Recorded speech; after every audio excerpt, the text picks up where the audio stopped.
Salut.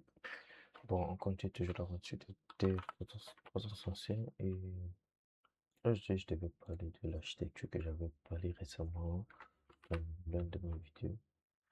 Et donc, c'est un peu ça. Là, j'ai vu le lien et je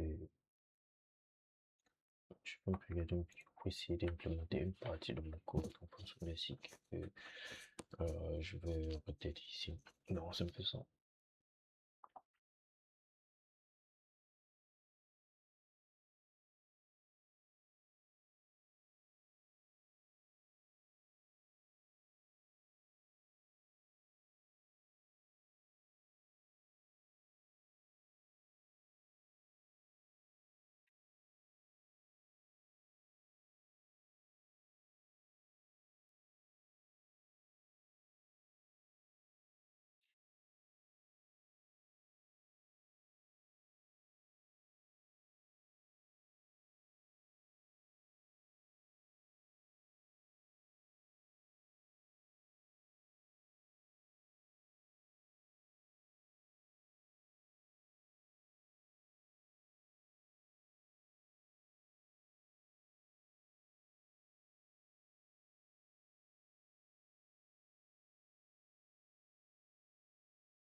Three questions with you. 1. What is software architecture anyway? 2. What is the goal of a software architecture? And 3. How does the ever popular layered architecture perform with regard to this goal? Let's start with the first question. What is software architecture? Let's assume we want to provide a web-based service. Then we have, first of all, the users who use a web browser which accesses the software via HTTP. And within the software, we have various components that communicate with each other and with external components such as a database or the interface to a third-party system. We could also provide an app. That app also communicates with the software. For that, we might need an additional component, and the app itself, of course, also has its own architecture. Architecture then is the decomposition of the software into components, the arrangement and properties of these components, and the way in which they interact with each other. What is the goal of a software architecture? A very good answer to this question was given by Robert Martin in his book Clean Architecture. The goal of a software architecture is to minimize the human resources required to build and maintain the required system. And further, if that effort is low and stays low throughout the lifetime of the system, the design is good. That sounds a bit as if it were written by a lawyer. So here's my definition. A good architecture allows software to be changed throughout its entire lifetime with consistently low effort. Effort can generally be equated with costs. Your employers or clients want to be able to change software with costs that are as low as possible and predictable in the long term. And changes, on the one hand, these are the implementation of user requirements, but even when users have no requirements, changes are often still necessary. For example, when security vulnerabilities are discovered in a third-party component, and that component has to be updated or replaced. Or when third parties changed their interfaces. I once worked on a project where we used login via Facebook, and I think every 6 months I received an email from Facebook announcing interface changes. Or when laws change. A few years ago, all companies in Europe had to adapt their software to the GDPR, the General Data Protection Regulations. So the goal must be, to use Bob Martin's words again, to keep software soft. And we achieve this by splitting the application into components that are as loosely coupled as possible and can be developed and tested independently of one another. A good example is the internet. It consists of millions of servers that are relatively loosely coupled and that over the years and decades, independently of one another, can be modernized or replaced with a consistently manageable level of effort. How do we usually try to achieve this in software?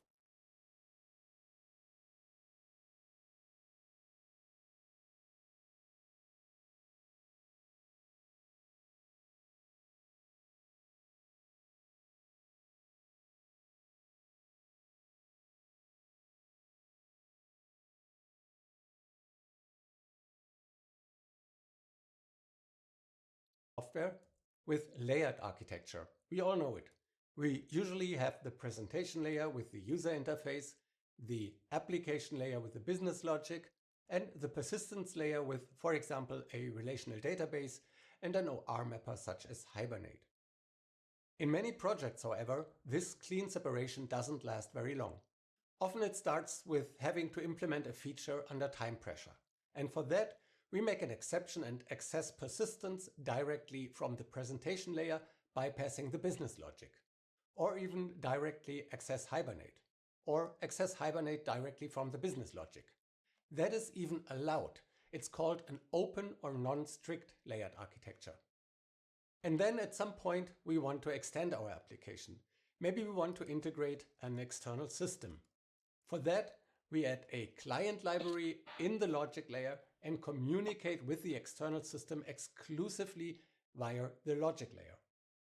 But then we have to implement something quickly again and, of course, only temporarily access this library directly from the presentation layer. And we also want to support an app. For that, we cleanly build a REST API that accesses only the business layer. But then there are these useful validation functions in the presentation layer that would also be very handy in the REST API. And then there's another feature that needs to be finished as quickly as possible, and making an exception once again, we bypass the business layer. And if we now also access Hibernate or the third-party client directly, nobody even notices anymore. And suddenly, not much is left of our initially clean architecture. The layer boundaries are blurred and everyone adds code wherever it seems convenient at the moment.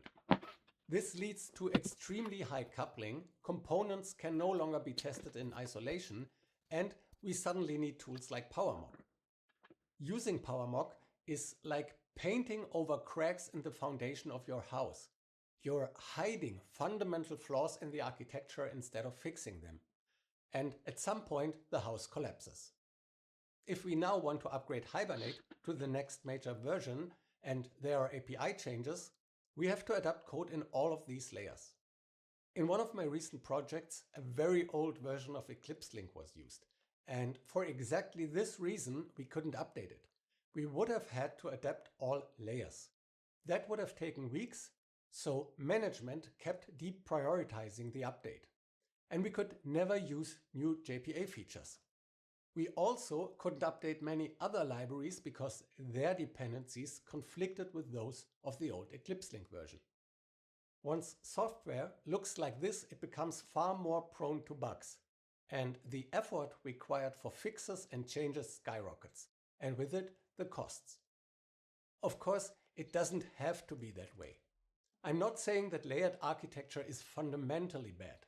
I've seen many projects successfully implemented using it. But the risk is very high that an initially clean layered architecture evolves into an unclean, tangled architecture like the one shown here. In a blog post published in 2005, Alistair Cockburn presented a software architecture that is intended to eliminate all these problems: hexagonal architecture. From this blog post, 3 goals can be identified. 1. The application, shown here as a hexagon, should be able to be driven equally by users, other applications, or automated tests. For the business logic, which sits at the core of the application, it should make no difference whether it is invoked, for example, by a user interface, a REST API, or a test framework. The core of the application should therefore be isolated from controlling components, from controlling infrastructure. 2. The business logic in the application core should be able to be developed and tested in isolation from the database and other infrastructure such as email delivery and third-party APIs. From the perspective of the business logic, it should make no difference whether data is stored, for example, in a relational database, a NoSQL database, or serialized in the file system. The application core should therefore also be isolated from controlled infrastructure. 3.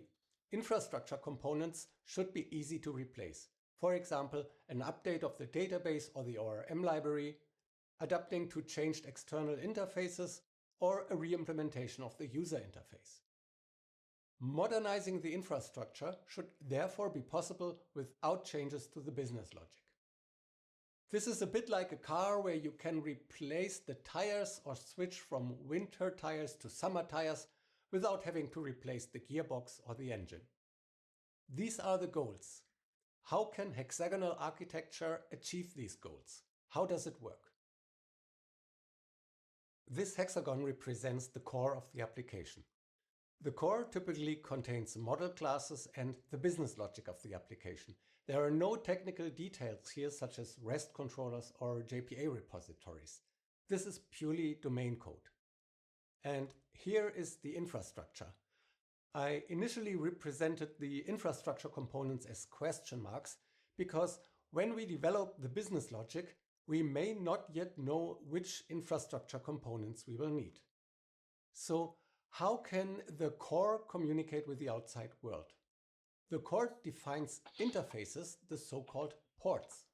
And to these ports we connect the so-called adapters. And those adapters in turn communicate with the infrastructure components. And now comes the crucial point. The business logic knows only the ports. The adapters and the infrastructure behind them are not visible to it. You can compare this to a mixing console.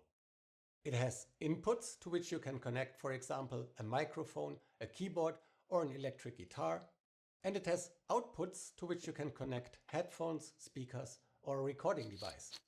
But how these devices work internally is irrelevant to the mixing console. And it is exactly from this analogy that the term port originates. To these ports, you can connect any device that conforms to the mechanical and electrical protocols of the port.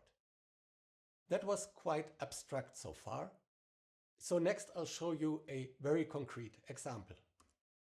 The application is supposed to accept a user registration. For this, we define a registration port. How the application receives the registration, whether via a website, a desktop application, or a REST API, is initially irrelevant for the development of the business logic. Then the application should store the user data somewhere. For this, we define a persistence port. Where and how the data is stored is not important at first.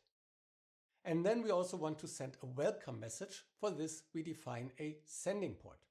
And how exactly we send the message, whether via a local or public mail server or a unified messaging provider, also does not matter from the application's point of view. To these ports we can now connect adapters. For the registration, we can implement a website through which users can register via their web browser. We can persist the data in an SQL database. For this, we could implement a JPA adapter, for example, using Hibernate. And for sending the messages, we use our internal company mail server, which we connect via an SMTP adapter. In addition to the website, we also want to offer a REST API for registration. For this, we can simply connect to our existing port a second adapter, a REST adapter, that external applications can then access. So, what exactly happens in these ports and adapters during user registration? To explain this, I will zoom into this part. The user fills out a form in the browser and clicks Submit. The browser then sends the form data as a post request to the web adapter. The web adapter evaluates the post request and calls a registerPort.registerUser method. In the same way, an external application could send the user data as a JSON package to the REST adapter. The REST adapter evaluates the JSON package and calls the same registerUser method that the web adapter called. Let's take a look at the other side, this right-hand part. To store the user, the business logic calls a saveUser method on the persistence port. The JPA adapter generates an SQL command for this call and sends it to the database. Exactly how the JPA adapter generates the SQL, whether it uses a string builder or Hibernate or Eclipse Link, and which version of these libraries it uses, does not matter from the perspective of the application core. The core is completely isolated from the adapter. I'll show you how this isolation works in a moment. I'll zoom back out. As you may have noticed, there are two types of ports and adapters. On the left-hand side, we have those that control the application, and on the right-hand side, we have those that are controlled by the application. We call the controlling ones primary or driving ports and adapters, and we refer to the controlled ones as secondary or driven ports and adapters. Through the ports and adapters, the application core and the infrastructure are isolated from each other at this boundary. Technical details such as JPA, Hibernate, REST or JSON are only visible in the adapters, not in the application core. The core does not know which technologies and libraries we use around it, and it does not matter to it either. This is like the mixing console we mentioned earlier, and for example, the electric guitar. For the mixing console, it doesn't matter what material the guitar is made of, which strings are mounted on it, or who is playing it. Now, today I've used the word isolation many times. Isolation, that sounds good, and it can also be illustrated nicely in these pictures, but how does it work in practice? How can isolation be realized in software, in code? I'd like to show you this using a class diagram. This is our application hexagon, and inside we have the implementation of user registration in the register user service. We also define the public interface of this service in an interface, the register user port, and the service implements this interface. This interface is then accessed by a REST controller, and this controller then uses, for example, REST Easy. If we now split the code into two modules, for example, two Maven modules, then we have an application module here and a controller module here. The controller module has dependencies on the application module and on REST Easy. And since the dependency goes from the controller to the application and not the other way around, the application module also has no dependency on REST Easy.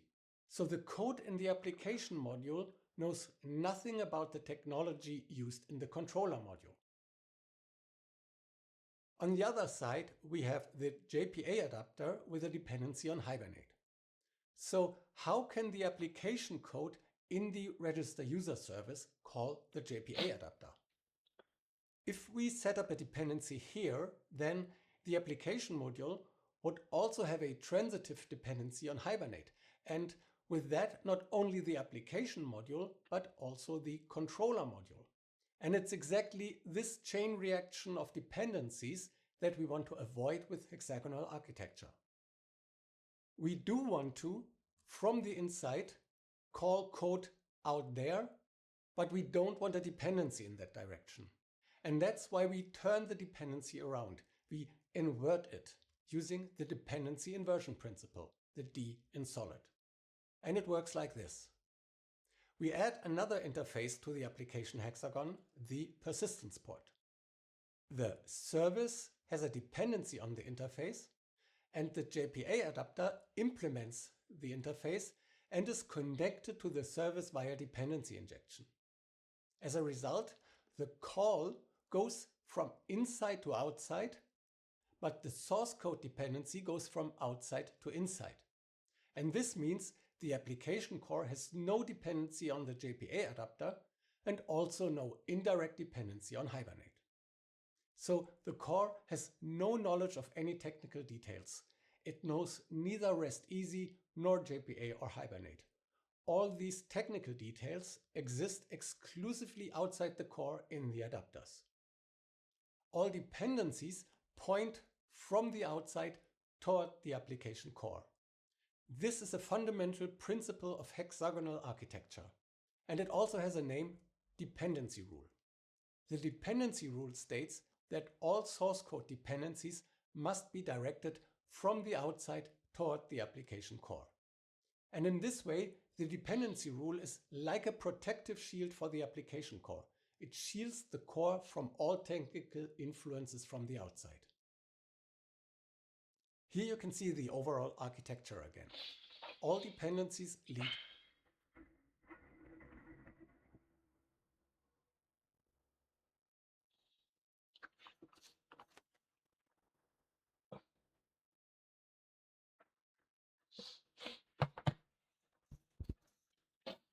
Ok, bon, mais je vais essayer de comparer ce que moi je fais avec ce qu'ils ont fait. Je vais voir si c'est la même chose.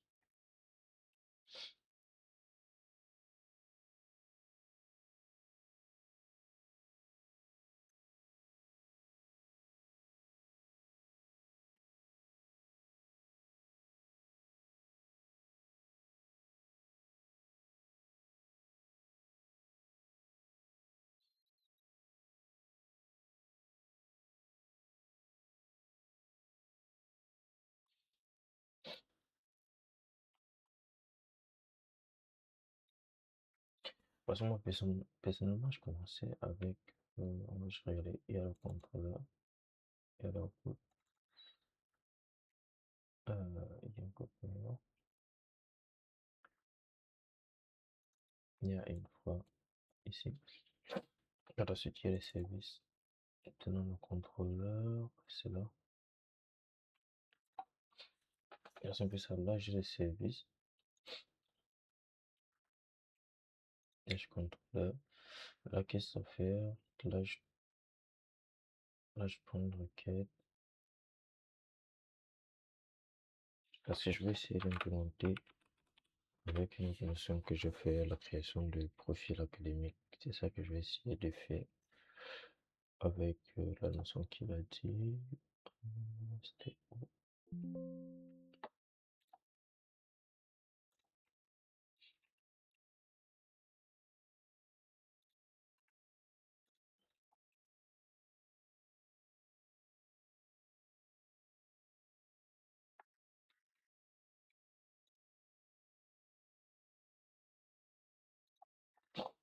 Ok, bon.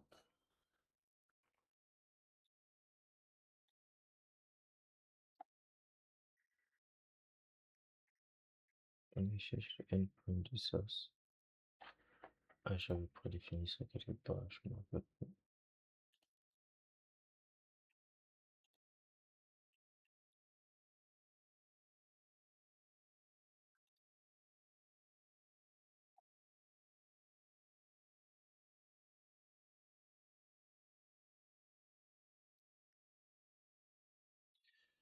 On était ici.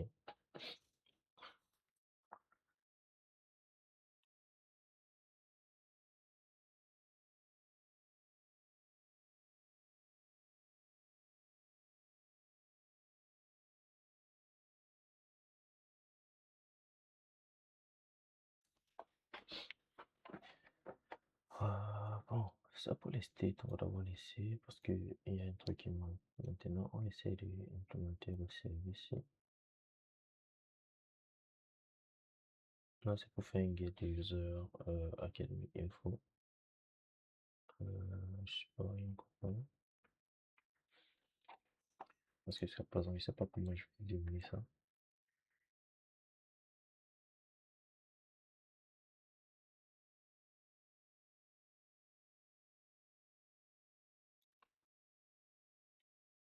Ah, je me rappelle, il y a un truc.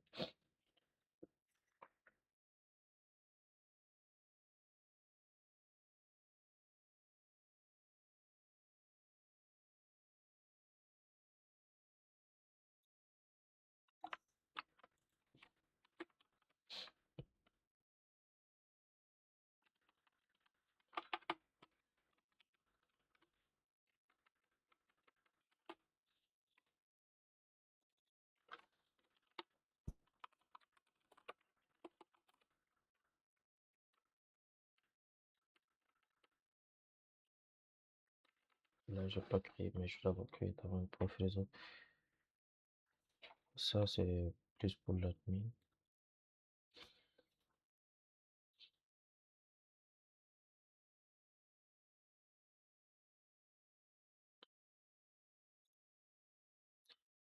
Non, ça serait un post d'abord.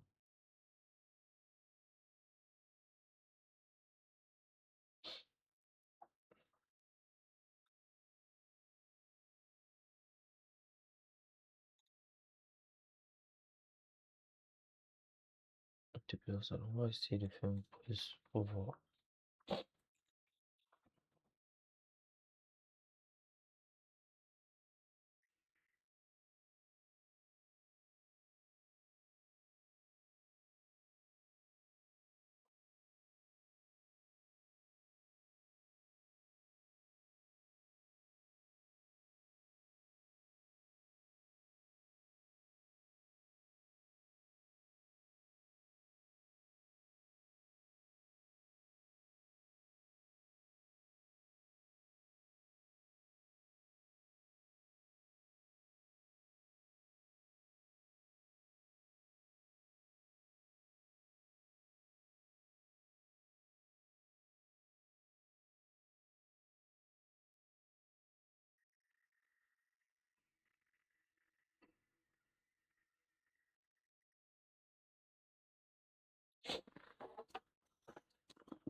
Moi, je connais pas ça depuis, j'attends pas ça Penny.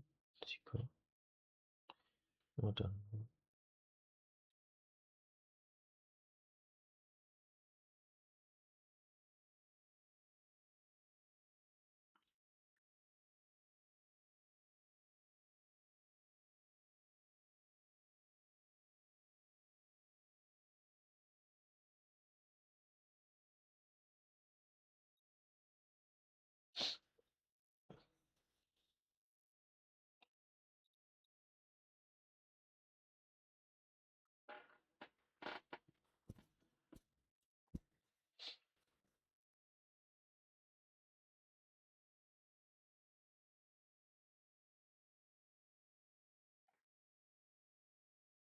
Ouais, je comprends pas pourquoi il disait les termes. Moi, c'est pas parce que je pense à Java.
Das ist geil.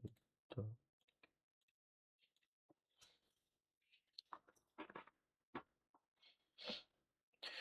Tout ça, il avait dit la vidéo. Est-ce qu'il va me... Oh, j'ai oublié, il va implémenter ça avec Java. Mais je pense que je peux un peu le concept, mais on va juste regarder plus en détail.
Ok.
On va ajouter ça.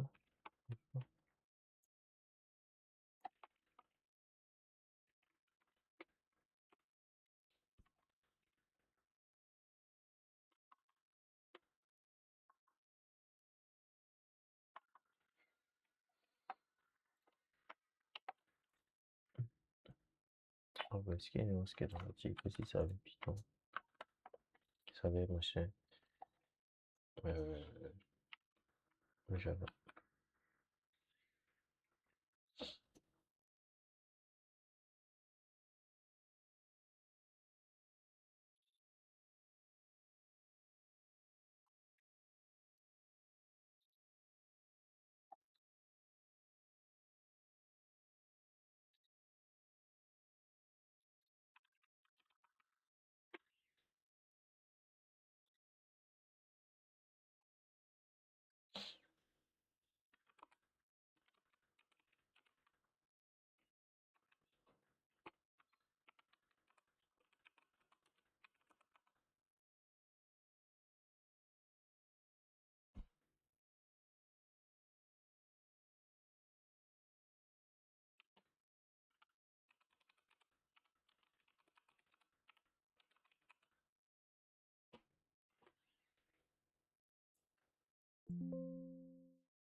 Je t'intéresserai un truc.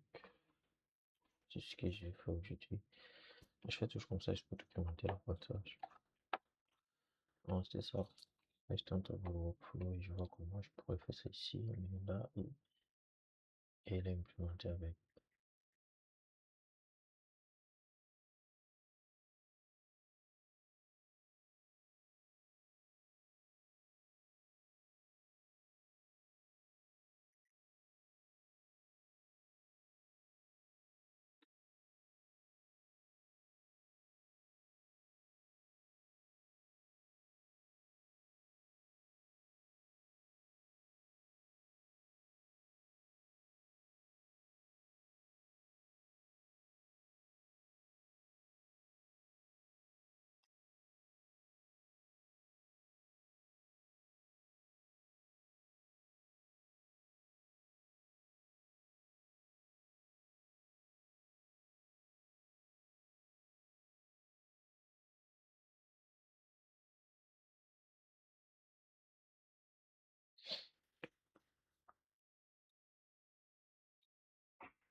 Donc, on dit station controller, c'est ça.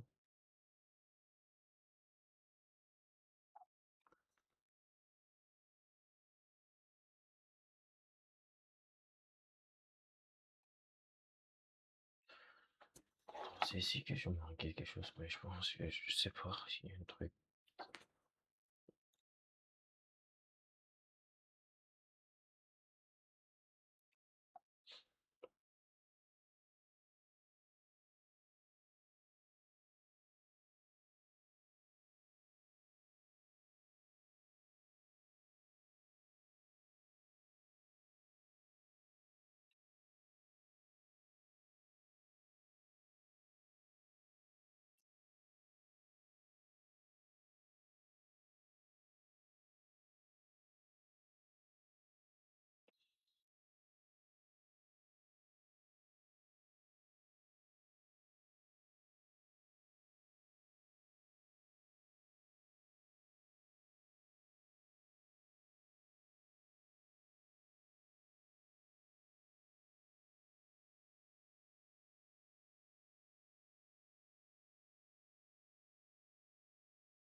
Je sais pas. Là, c'est ce que je dois lire ça, je sais pas, parce que là,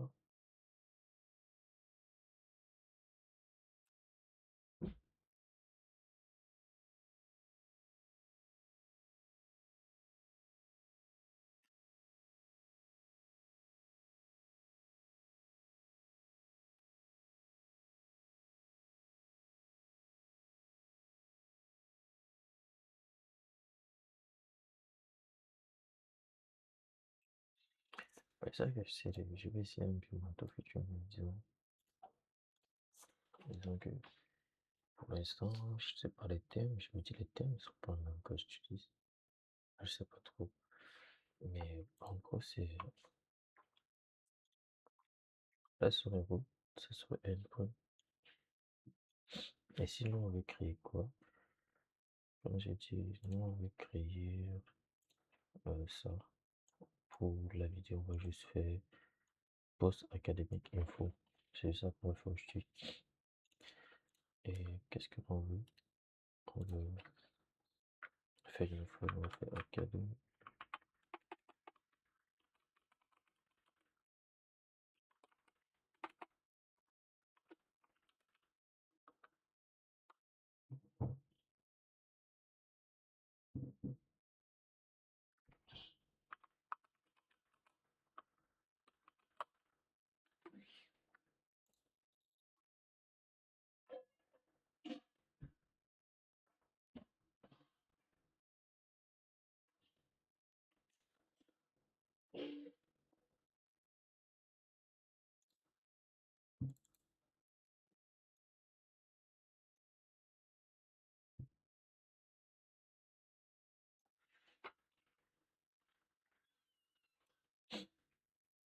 Se baser sur ça.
Oh, je me suis rappelé que je n'ai reçu le code-ci. Moi, ça m'énerve jusqu'à présent.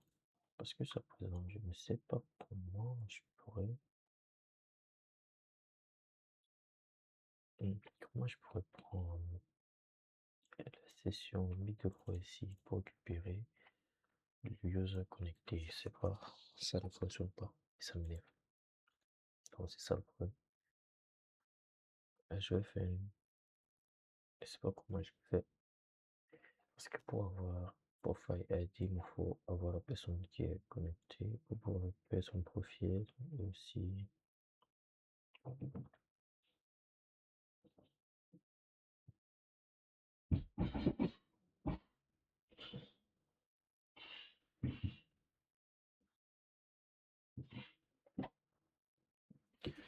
pourrais récupérer son profil, mais je sais pas trop.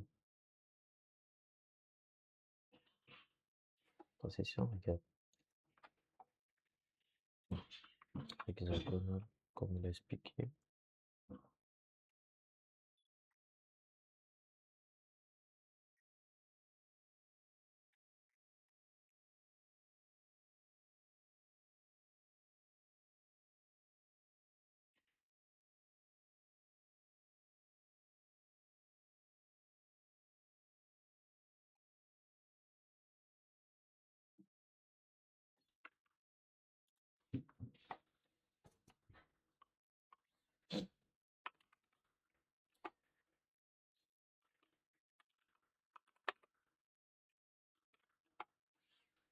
Est-ce qu'on.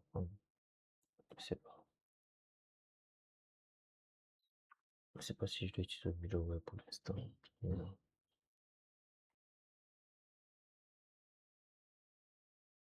Ouais, je ne dois pas. C'est ça que je sais pas trop.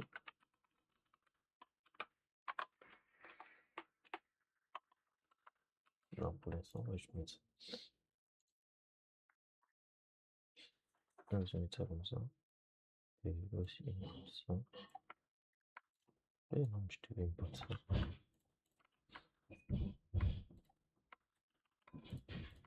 Mais aussi, c'est que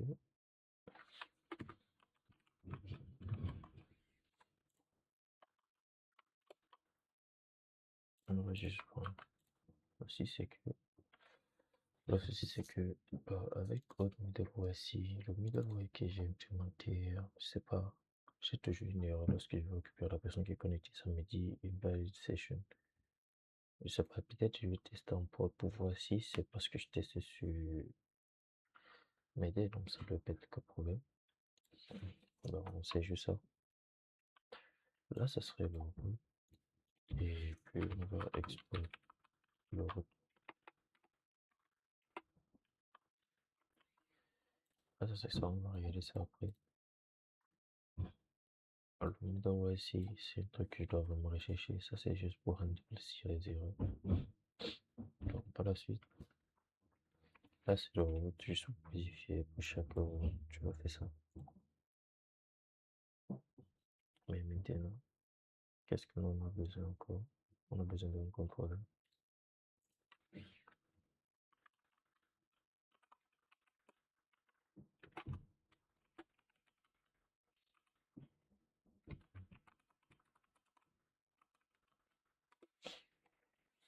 Donc, le contrôleur, qu'est-ce qu'on regarde avec le contrôleur?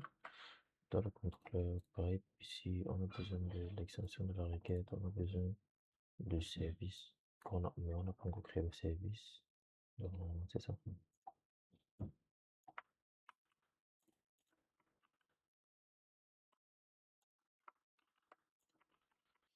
Ça, on faisait ça, on a besoin de requête service qui dit qu'on n'a pas créé. Maintenant, là, on va partir créer le service. Là, ici. Et c'est autour la logique du business va se passer. Donc, là, je viens dans service. Je suis ici, je mets après. Je suis académique info. Service. Yes.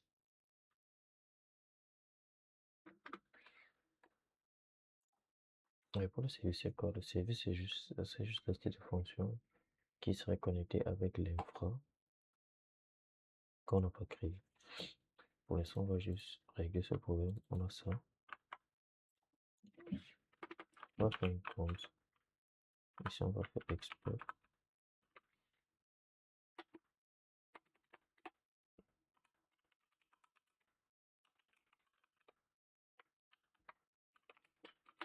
Là, on va mettre l'objet vide.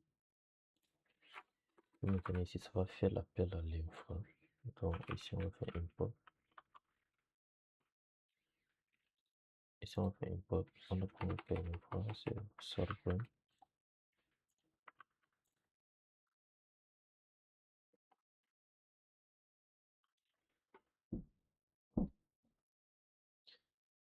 Là, on crée l'infra ici, dans le repo, vu que c'est ça qui sera en communication avec, avec l'externe, avec notre backend, pardon, avec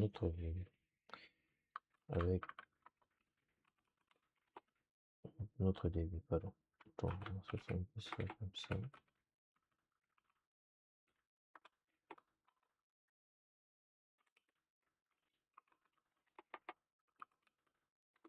Donc, ça, c'est ça.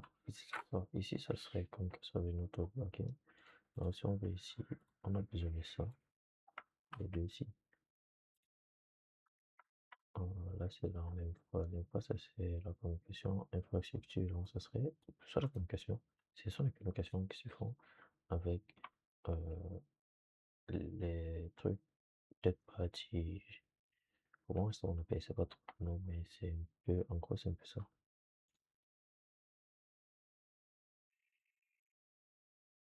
Donc, on va le mettre ici. On n'a pas besoin de profil. Ce qu'on a besoin, c'est académique info. C'est ça qu'on a besoin parce qu'on a besoin de ça. On a besoin d'un type comme ça. Plus ou moins. Là, c'est l'info. L'info, ça c'est la communication qui va se faire lorsqu'on va faire un create. Maintenant, qu'est-ce que nous veut? On va commencer tout le début. On a besoin de quoi? Créer un contrôleur.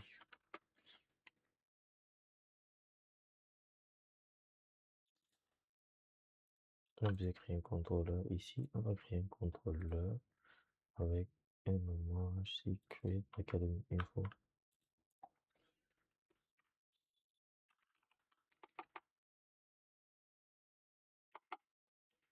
On va faire expert.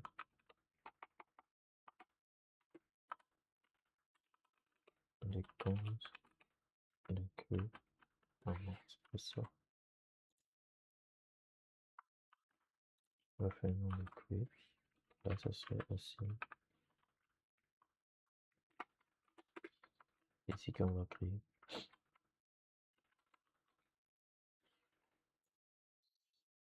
Là, il me manque mes sons. On va juste prendre ça pour implémenter après. La plupart des trucs qui sont implémentables aujourd'hui, on a besoin de ça.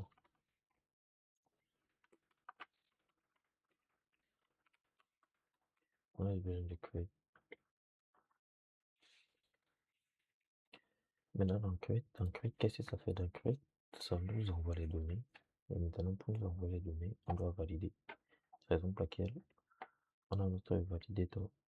C'est ça qui va. On a notre validator, c'est où on va créer les schémas qui sont validés dans notre contrôleur avant d'envoyer les données dans les différents services qu'on a besoin.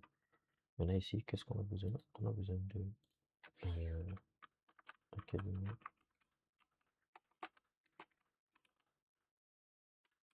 info .ts. Ici, ça va se passer comme l'autre ci. On a besoin de autres. Puis, on va identifier tous les schémas qu'on a besoin. Reste confirmé ici, on prend ça. Maintenant, qu'est-ce qu'on a besoin? Ici, on a besoin de créer un qui va valider pour la création. Donc, ça serait plus ou moins export. Donc, ça c'est create académique info schéma. Et puis, on met ça, on définit ce qu'on a besoin. Les choses qui sont optionnelles. Ça, l'utilisateur, lors de la création, l'utilisateur ne va rien faire. On ne va pas demander d'entrée.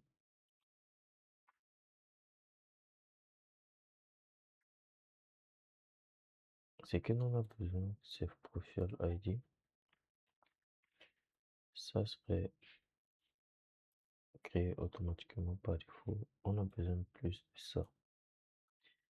Enrollment statut et graduation date, enrollment date, tout. On a besoin de ça. Ça serait juste les relations. Ça, c'est son relation. Maintenant, on c'est un peu ça. Ça veut dire, qu'est-ce qu'on a besoin ici? On a besoin de user profile ID. Parce que Academy Info est en relation avec le bon. Ici, qu'est-ce qu'on veut faire? On va juste faire ici un string. On ne veut pas trop compliqué. Institution name, on va prendre comme il a dit, il dit min 1, max. Oui, ça doit pas être trop long quand même. Et maintenant, degree, on a besoin de degree. On a besoin de major.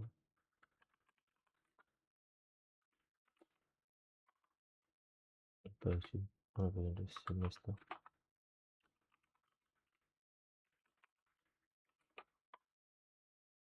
Et par la suite, on a besoin de enrollment statut.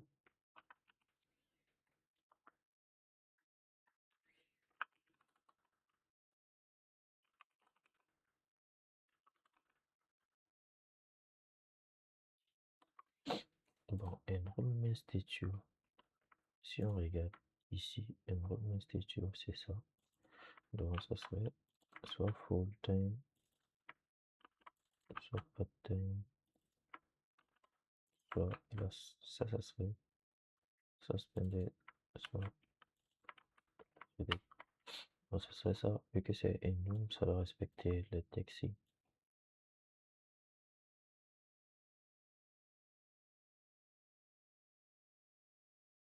Par la suite, Qu'est-ce qu'on a encore besoin? Graduation date.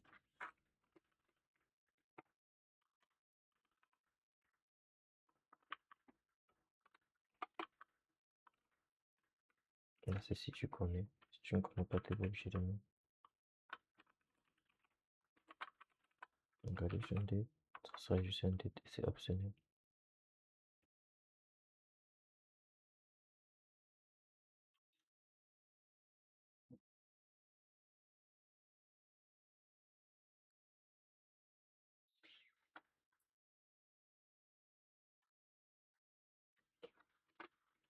Ici, on a besoin d'un revenu date. Un double ça c'est optionnel. C'est master optionnel. L'utilisateur n'a pas besoin de le mettre. Pareil, une mesure qui est optionnel. Pareil pour degree qui est optionnel.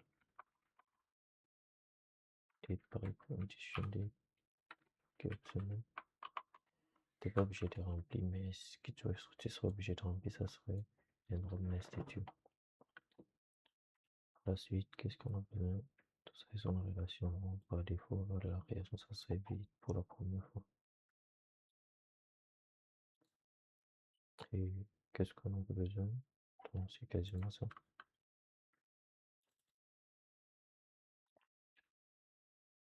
Puis maintenant,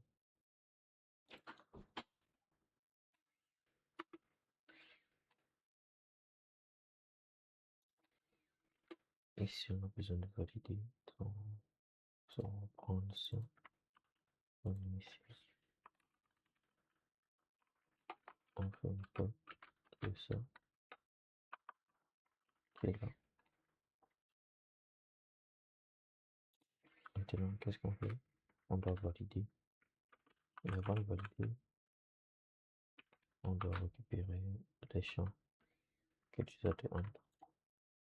Ça serait user ID. Mais à la place de user ID, ça serait profile ID.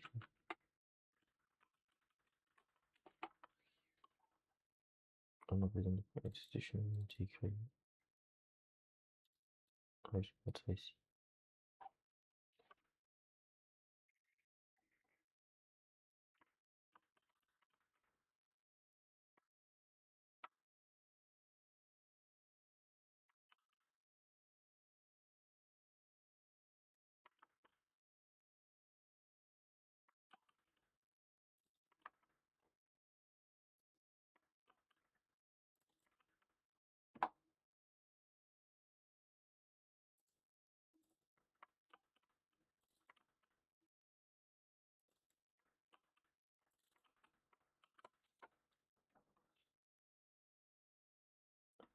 Donc ça c'est plus ou moins ça. Maintenant, qu'est-ce qu'on va faire? On doit valider.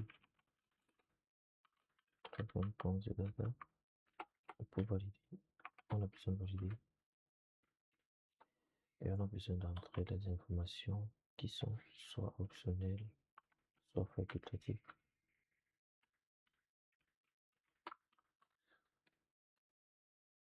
C'est obligatoire, comme on a vu ici. C'est optionnel. C'est optionnel, donc on va faire la même chose. Tu vas prendre degree.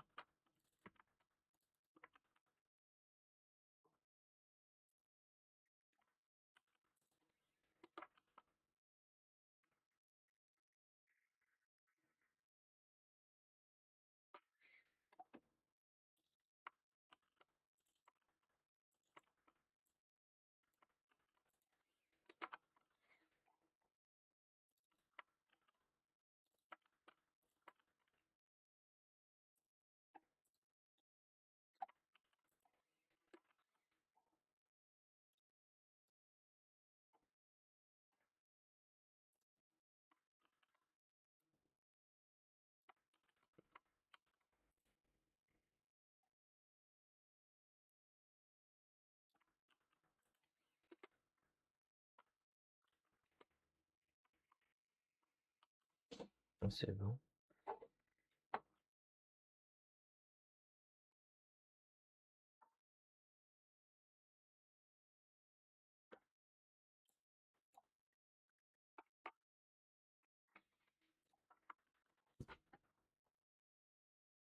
Maintenant, après avoir validé ça, on doit envoyer ça au service qui crée le profil.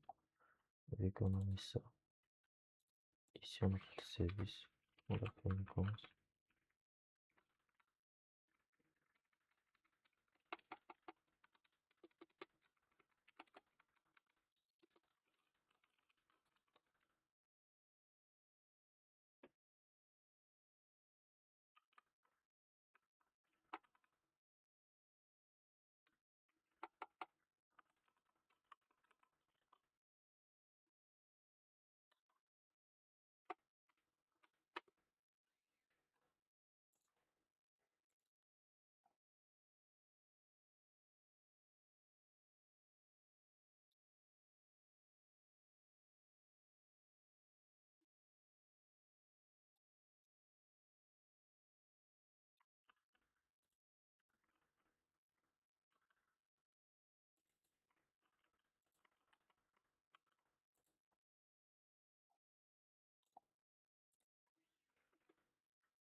Là, c'est data, on a besoin de quoi? Academy Service qui est ici. Academy Service, ça a un service que ça crée et ça crée, ça a besoin de data. Donc, ce qu'on veut ici, qu'est-ce qu'on fait? On fait, quand je crée des infos intégrer à ça. Ça là, c'est le service, et ça c'est ce qui a été créé et ça a besoin de données qui sont ça. Maintenant, c'est ça qu'on récupère ici. On fait passer ça à Academy Repo et qui va passer les données. Et c'est ça maintenant qui est en connexion avec notre débit. Et après ça, donc là c'est un peu ça. Et par la suite, on a fait un creux. Maintenant,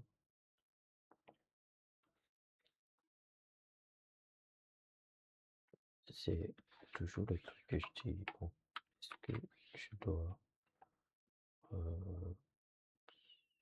envoyer les réponses ici?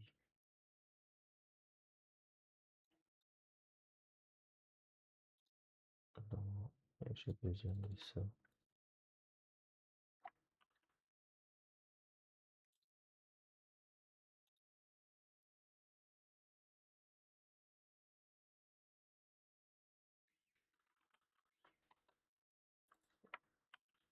C'est cette méthode qui m'aide à envoyer des réponses. J'ai besoin de la réponse, le statut, le message et ça. Attends,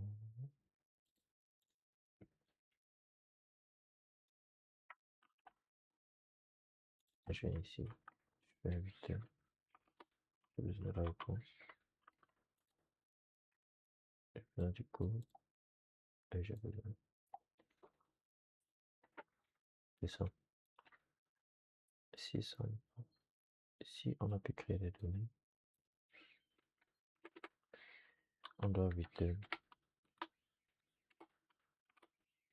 avec ça, on doit return avec les données. C'est plus ou moins ça lors de la création du profil.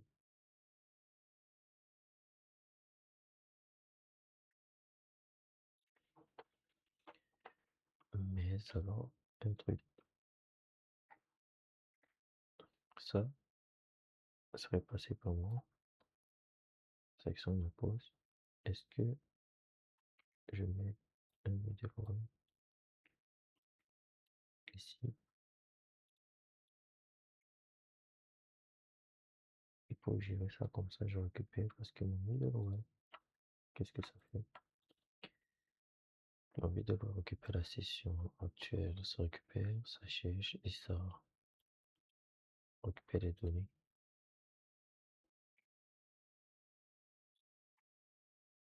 Et ça envoie les données dans la requête, ça envoie la session dans la requête, comme ça il faut utiliser ça dans d'autres requêtes qui continuent. Mais alors, je peux pas récupérer le middleware parce que je vois pas, je sais pas pourquoi. Donc, c'est ça que je vais imbécile.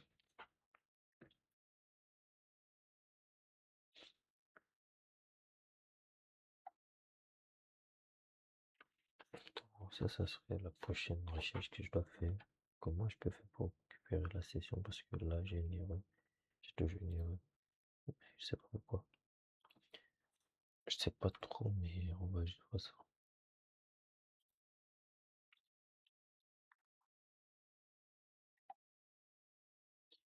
Là, c'était la création.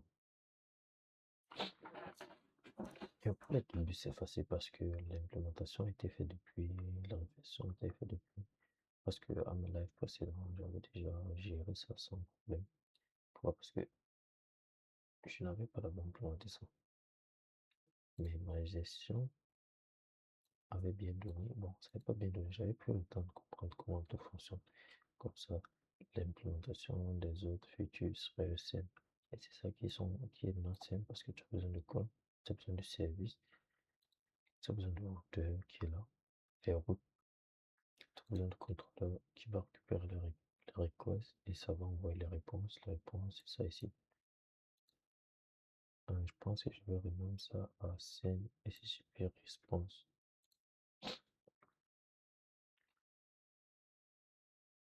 Je pense que ce serait le cas.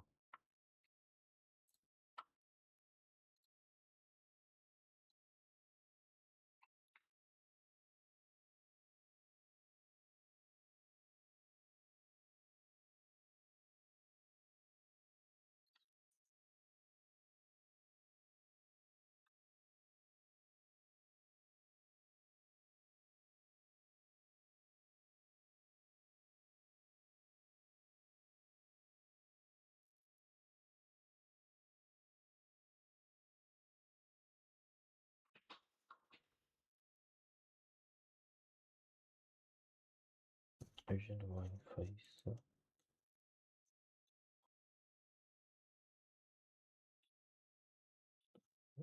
Non, c'est pas ça.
Ok, je viens de voir qu'il y a d'autres trucs que je vais implémenter.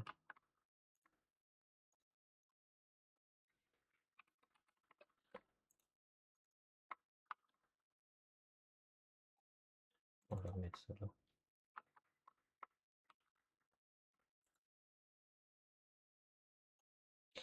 Ça, c'est lorsque on a une erreur comme ça. Le success ici doit être à false.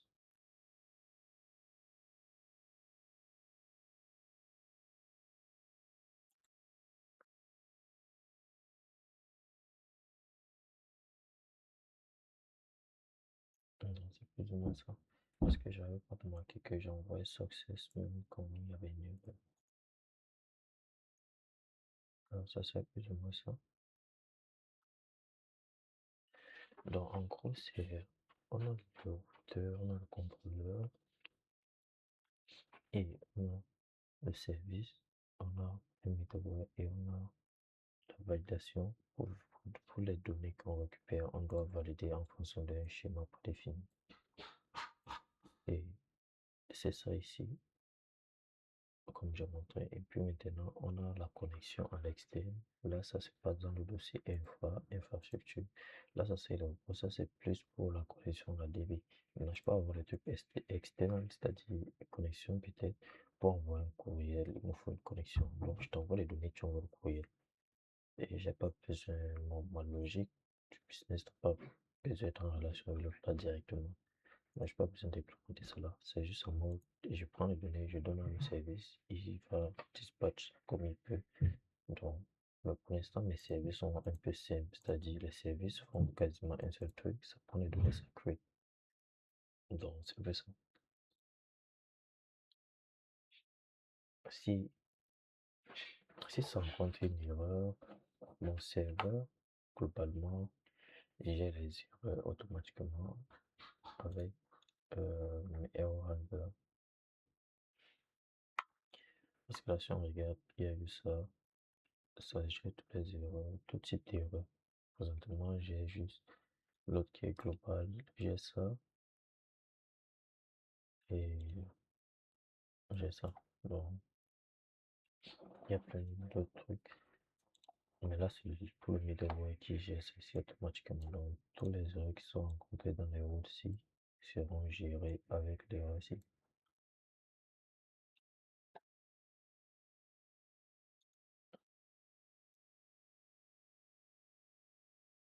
Pour l'instant, c'est ça.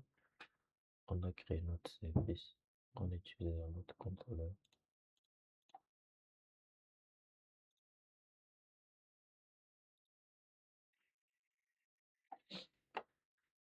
Et notre contrôleur a envoyé. Le contrôleur est déjà prêt. Maintenant, il va falloir utiliser le contrôleur dans notre route qui est ici.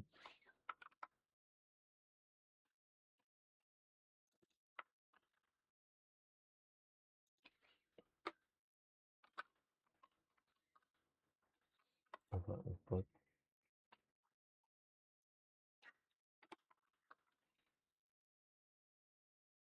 Ah, c'est ça. Maintenant, on va aller dans le serveur.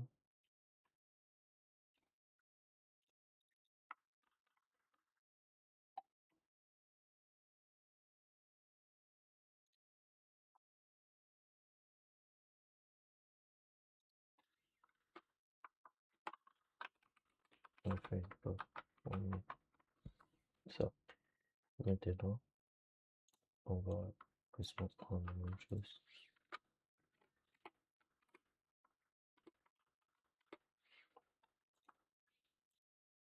On va mettre maintenant, je sais pas c'est quel nom que je pourrais mettre même ici.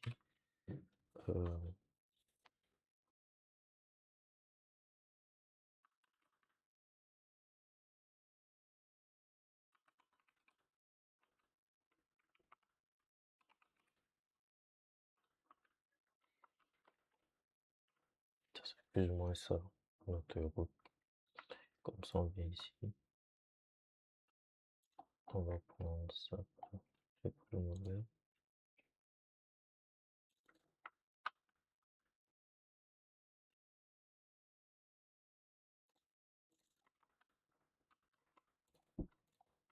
avait ici, donc ça serait academic info. Puis maintenant, vu qu'on a déjà academic info de l'autre côté, on n'a pas besoin de mettre ça ici, mais c'est marrant slash create parce que ça serait API v1 academic info puis slash create. Je vais créer ça avec le contrôleur qui est là. Le contrôleur va prendre les données ici dans son request et puis ça va valider les données si ça fonctionne. Ici, pardon. Ça va valider les données si ça respecte, si chaque donnée respecte le schéma qu'on a créé pour Academic Info. Si ça respecte ça. Si ça respecte, ça va continuer. Donc, si ça respecte, ça va prendre les données. Ça va envoyer. Donc, Create Academic Info. Et maintenant, dans Create Academic Info, c'est le service. Ça va envoyer les données ici. Vu que ça, c'est un service, il y aura plusieurs services. Pour l'instant, on a juste un seul service qui est Create Academic Info. Create Academic Info, c'est un service. Et si, vu que c'est un service, ça va être en relation avec le salaire indépendant de la DB. C'est donc pour laquelle on a besoin de nos repos. Et ce sont nos repos qui sont en contact directement avec la DB. Là, voilà, DB, ils sont en contact avec la DB, on crée directement. Donc, c'est un peu le workflow que j'ai pris pour l'architecture. Je suis inspiré par ça. Ce que j'ai implémenté, ce qu'on a vu au début, c'est inspiré par ça, mais je pense pas que je respecte exactement ça. Pour l'instant, ce serait ça. C'est juste que la personne qui va manquer ça va m'expliquer quelques étapes, donc je vais regarder ça après. Mais ça serait plus ou moins ça. Maintenant, pour faire le test, qu'est-ce qu'on a besoin? On a besoin de préciser les champs parce que il y a des paramètres que je dois autoriser. Là, je précise origine et là, je pars dans Prisma pour gérer le truc. Donc, ça serait dev.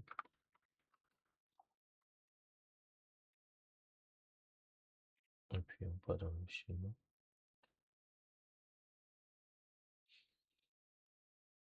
On part dans le livre. Ici, on va mettre c'est plus ou moins ça. Puis, on va faire un peu de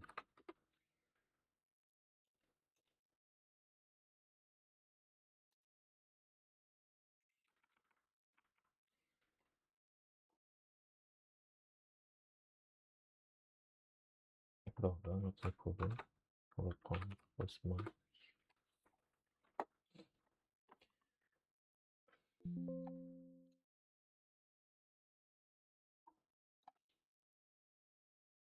On Postman, on est dans Profile.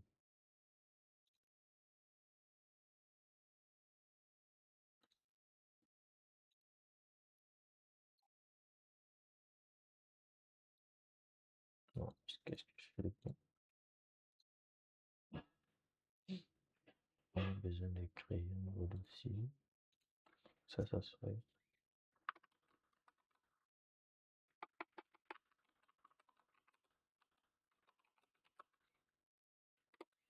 Academic Info. Ouais, je vais pas avoir fait tout ce que je peux besoin. Maintenant, dans Academic Info, je peux utiliser une nouvelle requête qui serait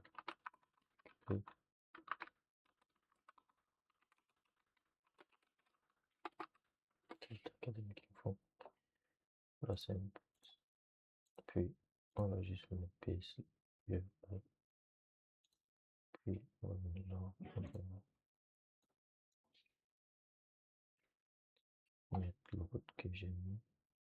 On a dit ça, c'est API V1. Donc, après V1, qu'est-ce qu'on a besoin? On a besoin d'Academic Info.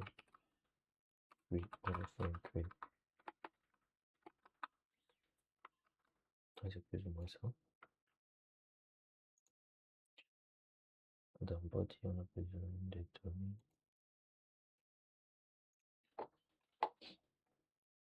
Hmm,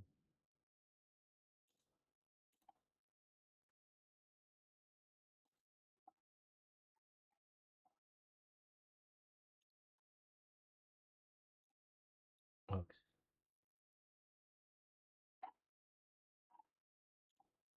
En fait, je vais mettre Etienne une fois. Et je pas dans l'outil, contrôleur.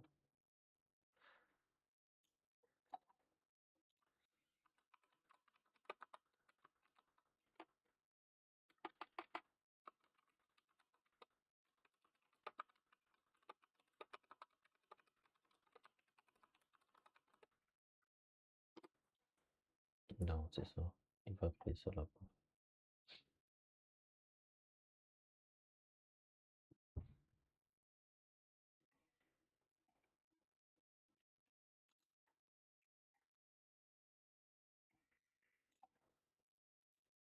Ah, c'est là. Maintenant, qu'est-ce qu'on a besoin?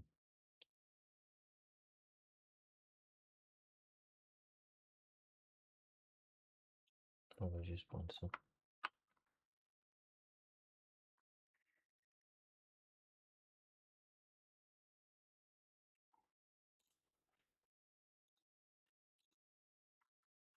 Mettre ça là. Puis, qu'est-ce que j'ai d'autre? On a ça. On doit exactement prendre l'idée du profil qui est dans la DB, sinon ça serait coupé. Donc, c'est ça.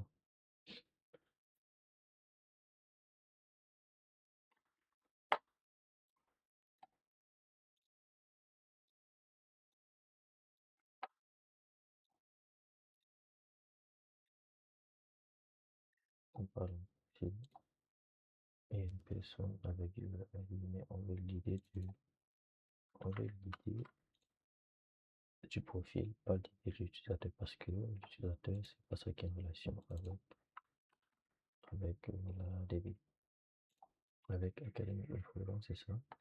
On va faire un signe. Là, on a error. Ici, 10. Cannot get. On va faire un pouce. On fait signe. Error. Invalide. Expected aussi string.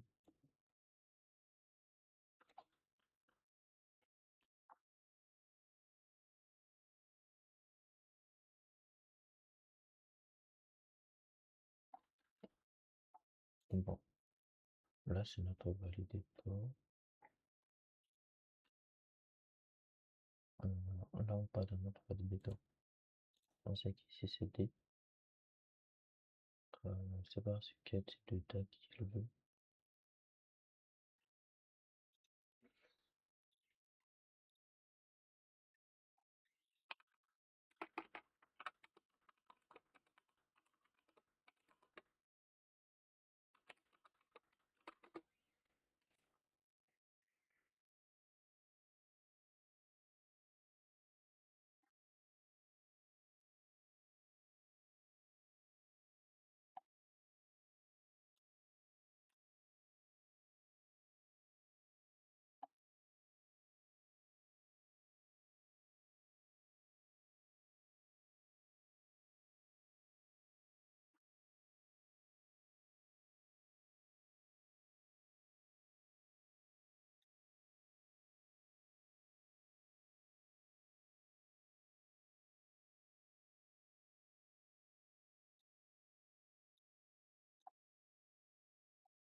Et cela, c'est un regex.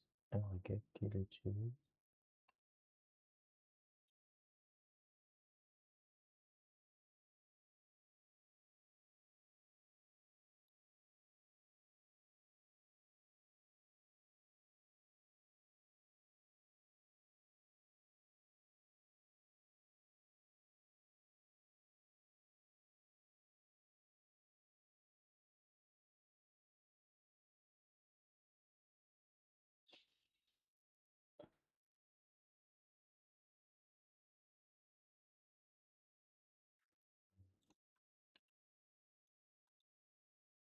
Est-ce que j'avais déjà fait ça? C'est ce que je me rappelle plus. Sucre.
Je vais prendre ça comme un exemple.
Alors, je sais pas, je pense que ça serait mieux un regex. C'est pas trop.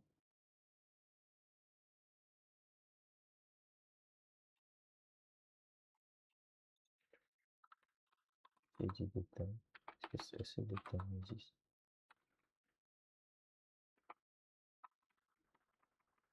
Est-ce que c'est ce qu'il me propose?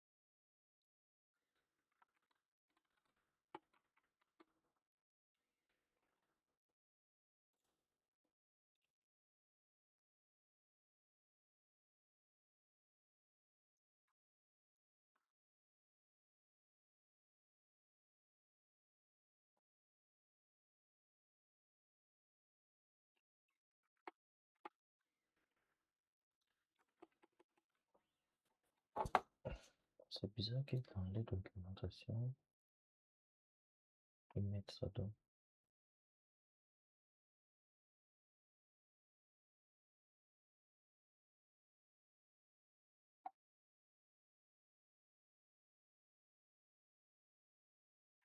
Je connais ce que je vais faire. Je peux le mettre là. Ça se passe dans le contrôleur. Je peux le mettre là. Et pour la tête,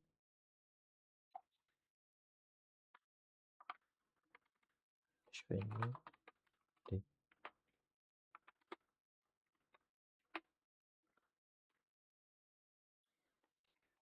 C'est pas comme ça.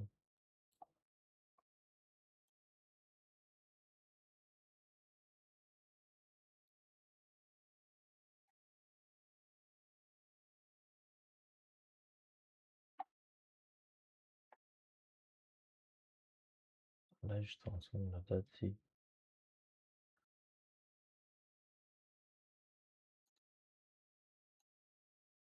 Attends.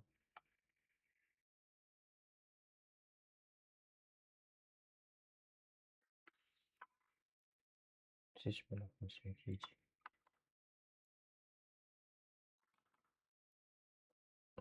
En fait, je peux pas mettre ça.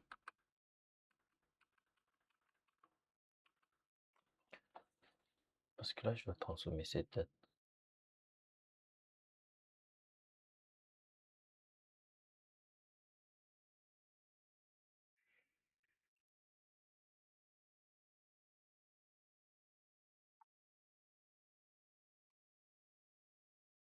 C'est ce que j'aime même pas utiliser le regex parce que c'est un truc que je maîtrise pas trop. Mais je n'ai pas le choix.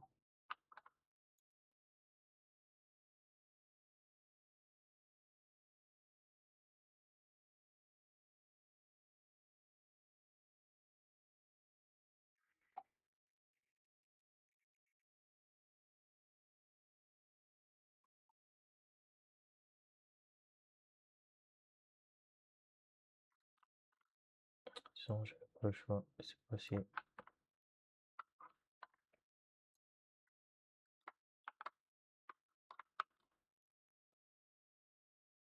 C'est possible, ça va donner.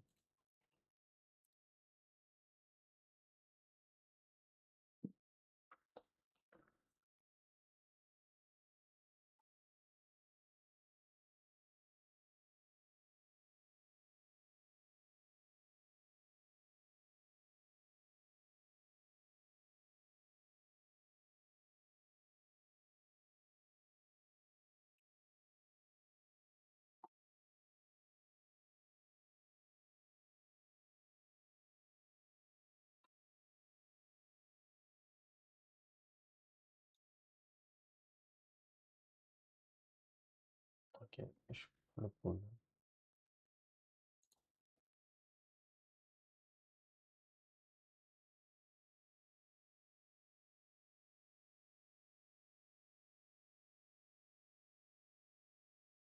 Académique info.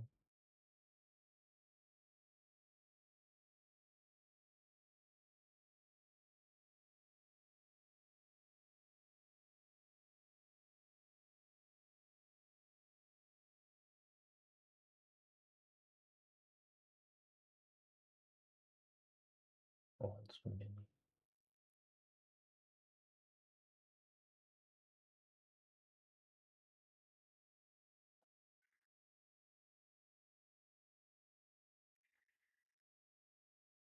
User aussi. Ok, là, mais il faut pas avoir plusieurs cours. Ouais. Est-ce que je mets ça optionnel? Parce que je pense que c'est ça l'erreur.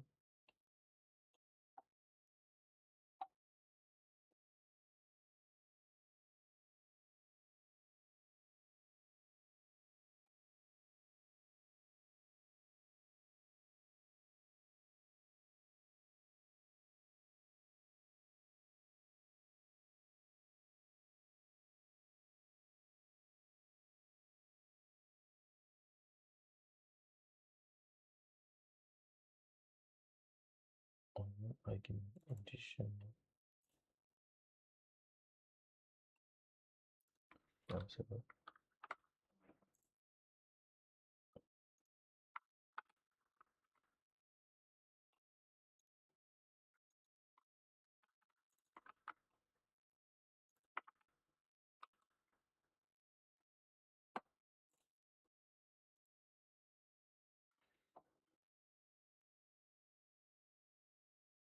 Invalid value for degree. Ah, je vais préciser degree type. Oh, ouais, c'est vrai. Ah, ouais, je sais que dans le valider, le schéma, dans le schéma décrit, c'est ça, et ça c'est, bon, c'est une,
peut-être, ouais.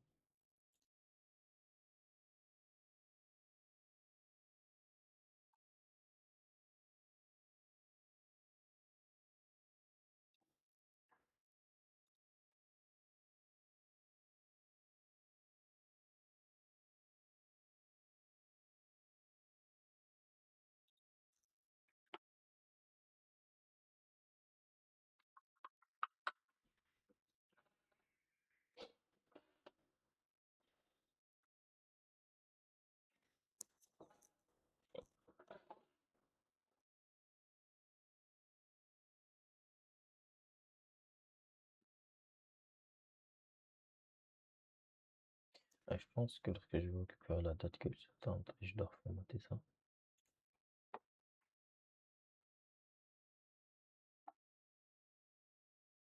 C'est plus ou moins ça.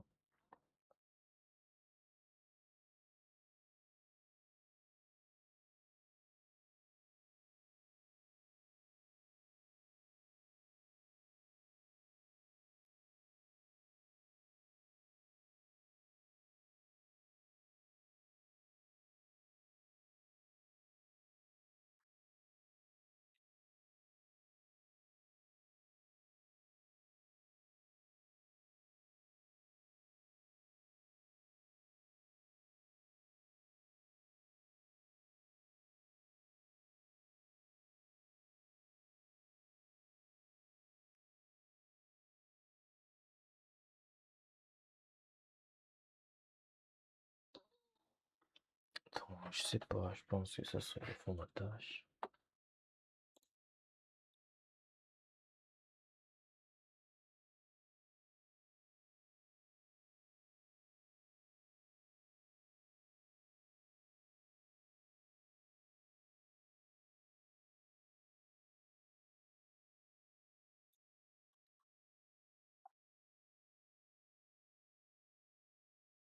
Ça doit être comme ça.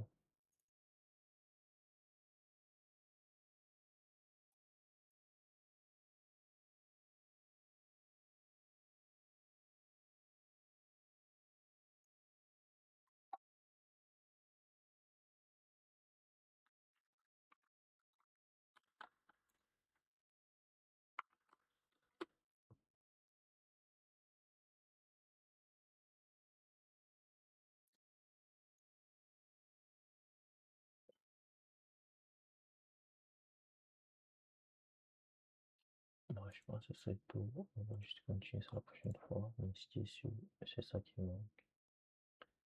Dans...